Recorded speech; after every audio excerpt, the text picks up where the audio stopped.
namni warroo guduruu hawallaggaati sichuma jira bar waay maali qarar mee rabbi sodaadha mee caluma jaawoo humo ummanni ararge garuu yoo arraa ararge qofa jira jettanii laaltan yoo amma maaltu ta'e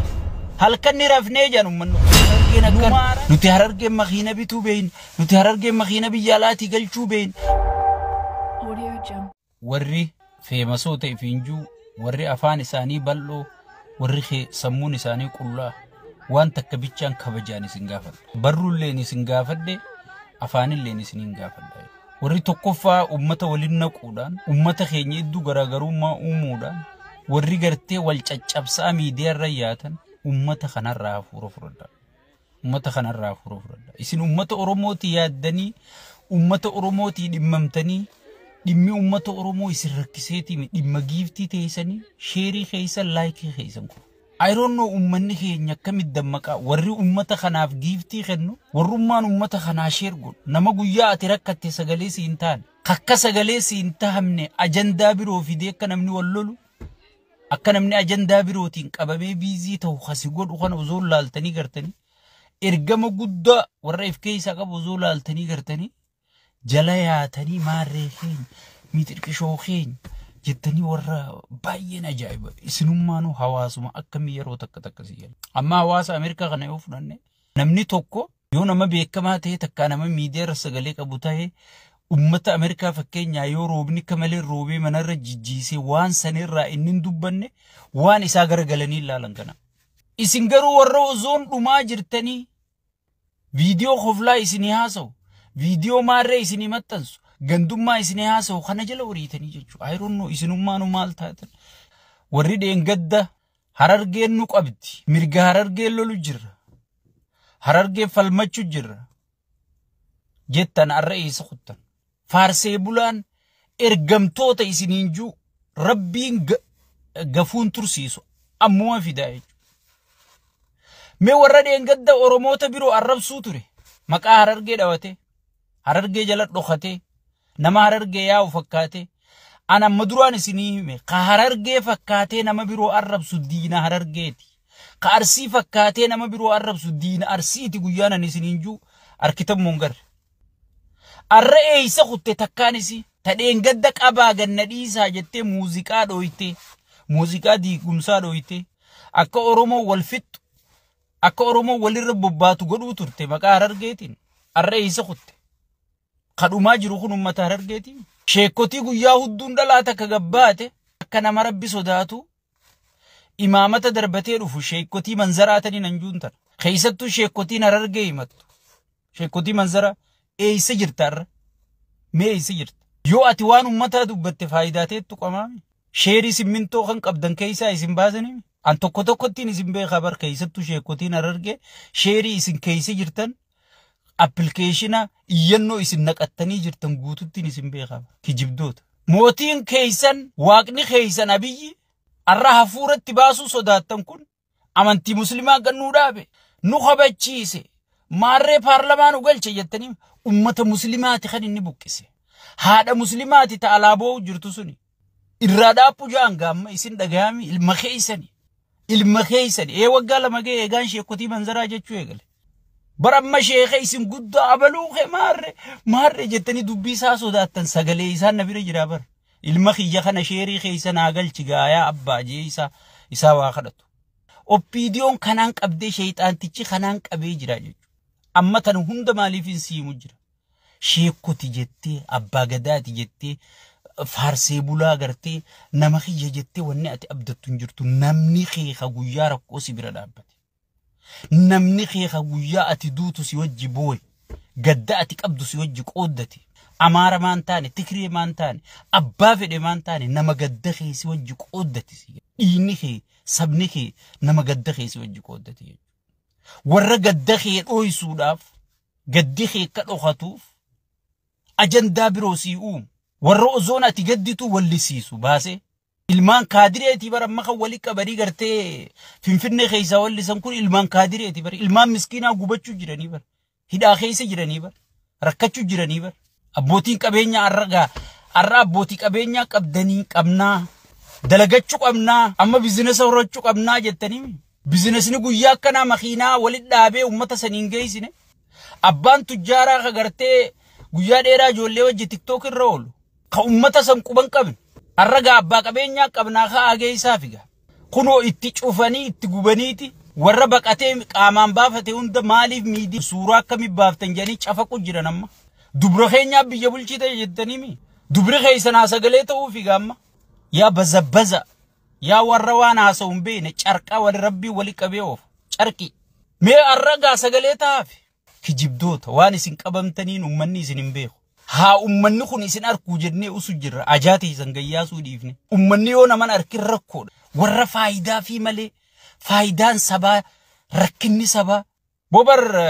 wanni sheekotiin manzaraatuun bar osoon ganda isaanii keessaa namni gudeedamaa jiru ijoollee Suudi Arabiyaa wal fixufaaf sagalee ta'uu barbaada inni maaliif sheerii fi laayikii mul'achuu osoo gandasaa keessaa namni du'ee gumaa dhabee jiruuti Awurooppaa faaf warra sagalee ta'uu jira bar sheekotii manzaraa tana keessa sakkareeyyaa faarsee bulaa sheekotii manzaraa wanni isin wahii qabna jettanii abdattanii jirtu abbaa gadaa duraanuu dhiisi Harargeen faan abbaa gadaatuun qabdu Oromiyaa akka Oromiyaatti illee hangi wayyaa abbaa Harargeen faan abbaa gadaatuun qabdu abbaa Khadiir Joowari kayoo ati Khadiir Joowar tuite si abaaru kayoo ati Khadiir Joowar jaalatte si eebisu sabboonaa siinjuu san qabdi jechu abbaa Khadiir Joowari si galee faarsee bulaan gatiin qabu tawabootii sittiin si dhufu jira hin jarjarin waboon riphelo lamalee warra biyya bulchuu miti adeero wanni isin hubattan amma maal jaan faarsee bulaan manzaraa kun irra guddaan gaafa maarree gaafa waboon Harargee keessa sossoo nuti gartee soomaleen dhufnaan soomalee dhoynee deebisuu turree jaa adeero mootiin gaafasiitii fi sheeyxaanni wal adda yoo amma waboon kee fannoo piippiin jaaratte kanaan dhawajee piippiin duubaa qawwee guutaaf durammoo mootummaan Itoophiyaa ummata sarratti naman hidhachiisuu jechuudha saniifi waboon dur dha'ee deebisuu danda'a jechuudha kun amma waraana mootummaatii jechuudha ka hidhachiisu ka nyaachisu ka obaasu itti aanaa muummicha ministeeraatiin qawwee har'a nama fixxe kana hidhachuu qaban jee ka hidhachiisee dammaqaa moqonnanii so waboon kana firraa eegamoo kan mootummaan hidhachiise kana firraa eega meenaayim waboo yoo arkanni dhawanii nuti waan keessa beeknuu fi wabotti naarree jechuudha mootummaa daargiitis gaafa soomaleen ol seentu yoo waboon ka'ee soomalee ol seentu tana dhaye mootummaan daargii dhufee soomalee saniin gargaaru sii galee kun ammoo yoo waboon ka'ee amma jara kana dhaye ifiifuu kabiroo hidhachiisee fideetti naqaa jechuudha san gubbarraan nageenya ummataa eeysisuu qabu fannoon dhugaa sun dhufee dhaye rakkoo teenyaa miti nageenya ummata eeysisuu qabu mootummaadha ajandaaniin har'a dhufeef ummata keenya akka keessa jiru gartan dubbiin tun maalirraa kaatiyyeetiin dawwalee qoradhe ummata Amaaraatii fi ummata Oromoo waliin buusuudhaaf karoora lafa kaayyame arra isiniin hin jenne yeroo hunda ummata bakka bu'aan qabne laallatanii ummata waliin qabne laallatanii ummata beekaan isaa waliin dhageeffanne laallatanii ummata namni isaa hawayii qabajaan waliin dhageeffanne laallatanii jechuudha ummanni sun kami jennaan ummata Harargeetii jechuudha beekaan isaa kara birootii sheeyni isaa sheekotiin manzaraa kara birootii iyyiti aktiivistiin isaa bakka birootii iyya abbootiin qabeenya isaa bakka birootii iyyiti guyyaa dheeraa nama wajji footoo kaa oolti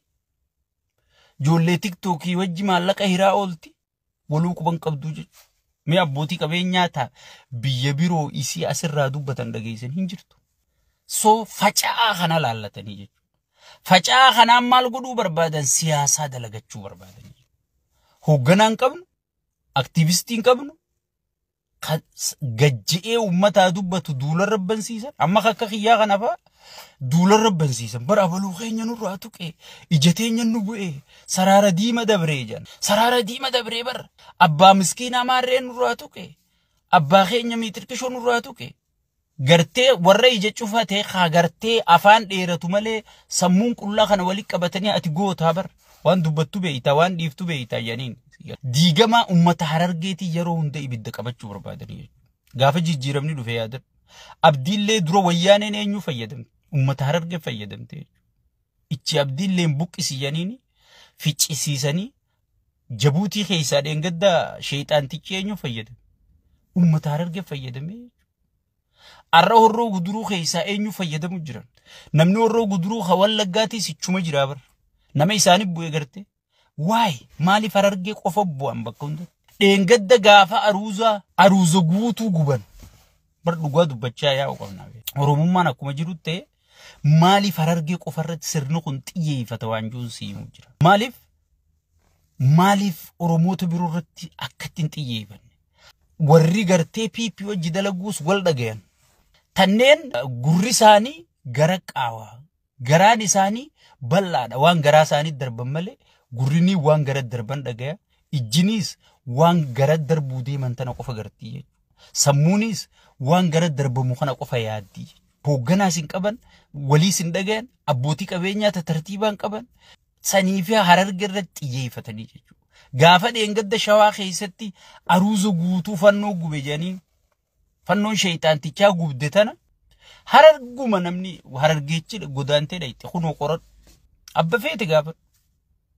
Wallagga keessa eenyu buqa Harargeedha Gujii keessatti eenyu gatan Harargee godaanteechi dhayte digale amma dheengadda fudhadhu jaarsa tokko boochisanii ijoolleen Arsii jedhaniiti mucaa tokko shaadaa qabsiisanii jedhaniiti rabshaan guddaan sun garagale hayyee baga Harargee loltan jenne dheengadda na jala gasseenaa laalaa nama 20 rashanan dhufanii nama 20 rashanan gaafii takka malee fuunee poosti goone namni irraa dubbatee hin jiru arra miliyeenaan buqqaasanii jechuudha mee poosti isaanii jala dhaqaa laalaa warra dheengadda Harargeedha nuti Harargeen akkana nuti Harargeen makiina bituu beeyna nuti Harargeen makiina biyya alaatii galchuu beeyna way nuti akkana jee warra gartee lafa dhiitee jiru hunda dhaqaa laalaa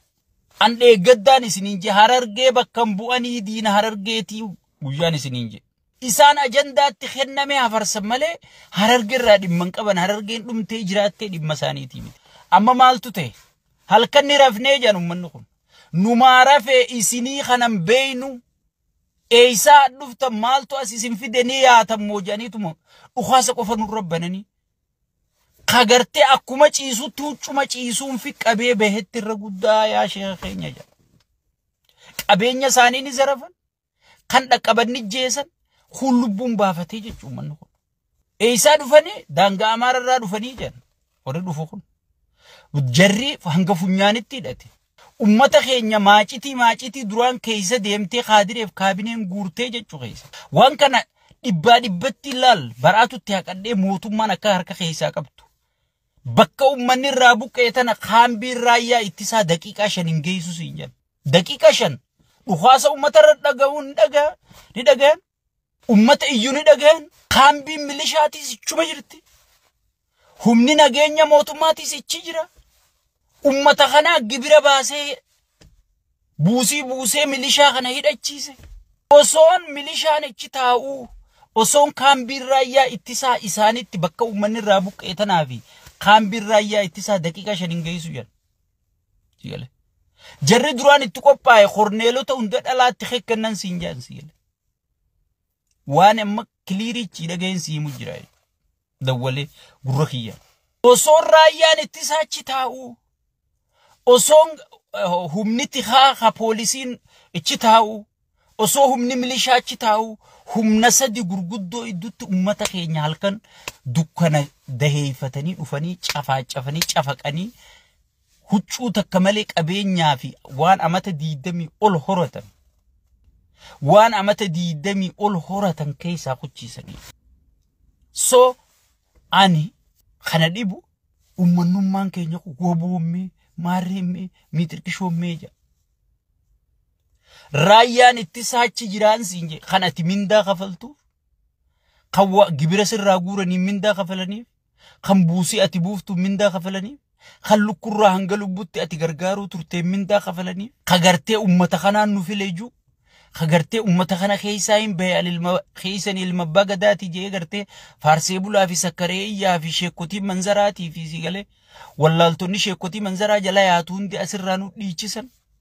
sigalee biliciin asii dhiichisan raayyaan ittisaa ganda sanitti aanee taa'u jira daqiiqaa 5 dhukaasa guutuu dhageeffatan jantaan ichi keessaa telefoona qabnaa jan aboon udirmadhaa janiitti dawwalan Ajajni gubbarraa nutti hin kennamne. Laammee dubbii. Kan ummanni dhumne nu fixanii qabeenya keenya zarafu jiranii humni kun eeysaa deemaan beeynu rabbii jaanuu dirmadhaa janii hoggiitti dawwalan ajajni nutti hin kennamne. Raayyaa ittisaa sigale ka osoo namni duu jiru osoo yakki raawwatamu jiru osoo namni buqqaa jiru osoo daa'imni ajjeefamaa jiru osoo namni rashanamaa jiruuti ajajni nu kennamin jiru. Osoon qawwee dhagayaniiti ajajni gubbarraa nutti hin kennamne maaliif harka keessaa qaban meebi halkan dukkanaa ka buqqaasu jiru raayyuma ittisaa kana ta'uu malchiisa. Maqaan fannoo jaanii itti maxxansanii waan halkan badee hunda waraabeysa maqaa yakkanii janii beeyta. Nama badeetu makara biroo kute takka hallayya kutee caccabeefa yaaba waraabeysaa nyaate jaa namni hundi. Sigale yoo loon badanis aboo waraabeysaa nyaate jaa waan inni keessaa harkan qabne hundaa fi waraabeysa maqaa yakkanii jaa. Sigale maqaa fannoo fi dee lafa kaaye sigale qaallichi maqaa fannoo fi dee lafa kaaye waan badee hunda haay fannoodha. Yoo fannoo taate hoo mootummaan nageenya kabachiisuu hin danda'u. Raayyaa ittisaa maaliif ichi keeyse akka ijoollee gudeedaniifi akka ijoollee qabanii hidhaniifi amma raayyuma ittisaa kachi jiru santu obboleeyyan warra harka qalleeyyirraa obboleeyyan lamaa walirra gudeedee gatee mana murtii geessine itti murteessine BBC irraa dhageessan moo dhageesse. Wanni isaan raayyaa ittisaa ummata keessa bobbaasaniif akka ummata akkas godhuufi akka ummata gudeeduufi akka ummata if jibbisiisuuf akka ummata buqqisuufi sigale. So osoon itti dawwallee waywaan nuti gartee osuma dawwaluu nuti ajajni nuun kennamne waa takka isinii godhuu hin dandeenyu dandeeysan lubbuu teeysan baafadhaa baqadhaa jennaan baqannee jedhan. Sigale abbuleessu.